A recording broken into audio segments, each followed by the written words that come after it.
Dear brothers, the more you know, the more you also come to know a vast amount you do not know. Sometimes some people who know very little think that they know everything and go on speaking and parade their ignorance. Really knowledgeable people are very, very humble. But then in today's gospel, we hear the usual expression that we hear, I don't know, I don't know. Some people do not know, that's why they say I don't know. Some other times people know, but still they say I don't know. Diplomatically, not to commit themselves, not to offend others, not to get into problems. People say, I don't know. In today's gospel, we had this expression, I don't know, said by the leaders of the time. They were very much jealous of the popularity of Jesus. They wanted to trap him by asking him, by what authority you are doing all this? You are teaching differently, you are cleansing the temple and casting out all these money changers and others out of the temple. Who gave you authority? Maybe they thought, and it was also partly true, that they had the authority to commission people to do something. We did not give you any authority. And where did your authority come from? Jesus speaks of his own cousin, John the Baptist, to expose their lack of moral integrity. So he brings in John the Baptist and he asks them a counter question. He did not answer anything. He asked a counter question. Tell me, John's baptism, where did it come from? From heaven or from men? Now they knew if they answer that question, they will be caught by Jesus. If they say from heaven, then why didn't you believe him? If they say from men, all people hold him as a prophet, and the other gospel says people will stone us. Question, counter question, match is a draw. You are all studying so many things.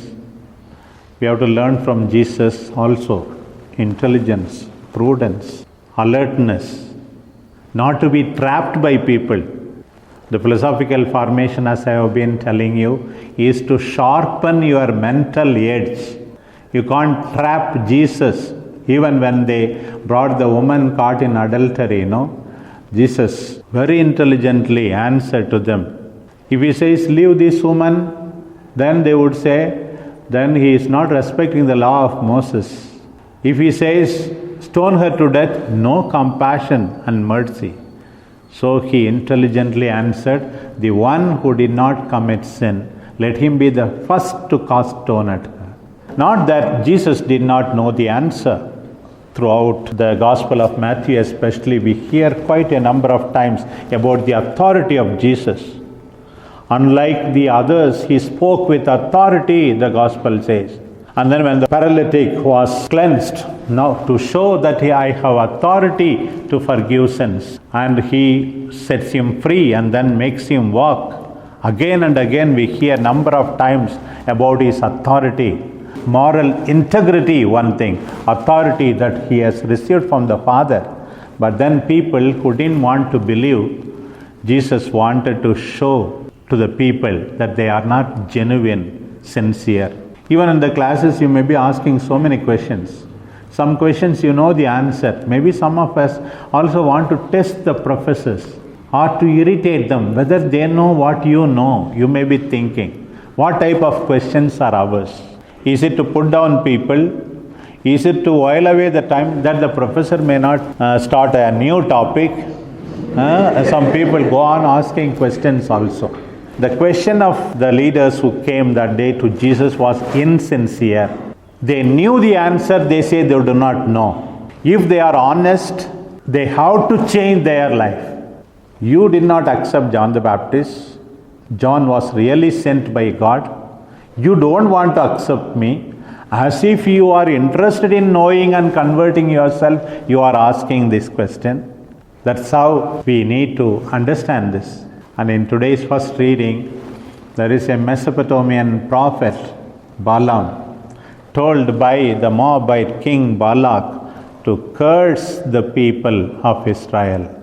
4 times prophet Balaam, a foreigner, an outsider, I will not do anything what the Lord does not want me to do.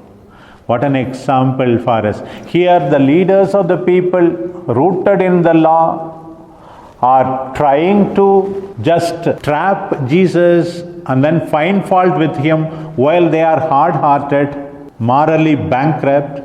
On the other hand, a Mesopotamian prophet being faithful to God, not doing what the Lord doesn't want him, and continuing to bless the people is really wonderful.